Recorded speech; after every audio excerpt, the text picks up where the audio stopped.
একে একে পুলিশের জালে ধরা পড়ছে চট্টগ্রামের আন্ডারওয়ার্ল্ডের সেই ডেভিড ইমন গ্যাংয়ের সদস্যরা। কিন্তু যে নামটি ঘিরে পুরো নেটওয়ার্ক, সেই ডেভিড ইমন কোথায়? কেন এখনো ধরাছোঁয়ার বাইরে সেই বিলাসী জীবন যাপন করা ডন? চাঁদাবাজি থেকে শুরু করে ব্যবসা প্রতিষ্ঠানে হামলা, চট্টগ্রামের অপরাধ জগতে একের পর এক ঘটনায় সামনে এসেছে ডেভিড ইমনের নাম। অভিযোগ, তার নির্দেশে পরিচালিত হয় এই অপরাধ চক্রের নানান কর্মকাণ্ড। অথচ গ্যাংয়ের সদস্যরা একে একে গ্রেফতার হলেও মূল হোতা ডেভিড ইমন এখনো পুলিশের নাগালের বাইরে। সবশেষ এক ইন্টারনেট ব্যবসায়ীকে ফোন করে দাবি করা হয় এককালীন 2 কোটি টাকা এবং প্রতি মাসে 10 লাখ টাকা চাঁদা।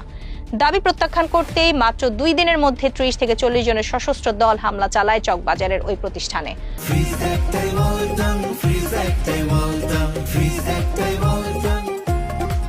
অফিসে ঢুকে ভাঙচুর করা হয় কম্পিউটার, সার্ভার, মনিটর সহ বিভিন্ন সরঞ্জাম। লুট করে নিয়ে যাওয়া হয় কর্মচারীদের বেতনের জন্য রাখা 35 লাখ টাকা। পরে র্যাবের অভিযানে গ্রেফতার হন হামলার অন্যতম সংগঠক মাইকেল রোহেন মিয়া সহ 9 জন। পুলিশের হাতে ধরা পড়েন আরও 4 জন। আইন শৃঙ্খলা রক্ষাকারী বাহিনীর দাবি, ডেভিড ইমনের নির্দেশেই এই হামলার আয়োজন করা হয়েছিল। তাহলে গ্যাংয়ের সদস্যরা ধরা পড়ছেন, সংগঠকরাও ধরা পড়ছেন, কিন্তু ডেভিড ইমন নিজে কোথায়? সামাজিক যোগাযোগ মাধ্যমে কখনো বিলাসী জীবন যাপনের ছবি, কখনো দুবাইয়ে থাকার দাবি, কিন্তু বিদেশে অবস্থানের বিষয়ে পুলিশের কাছেও নেই নিশ্চিত তথ্য। তাহলে কি চট্টগ্রামের বুকেই লুকিয়ে আছেন এই বিলাসী ডন, নাকি দেশের বাইরে বসেই পরিচালনা করবেন তার কথিত অপরাধ নেটওয়ার্ক?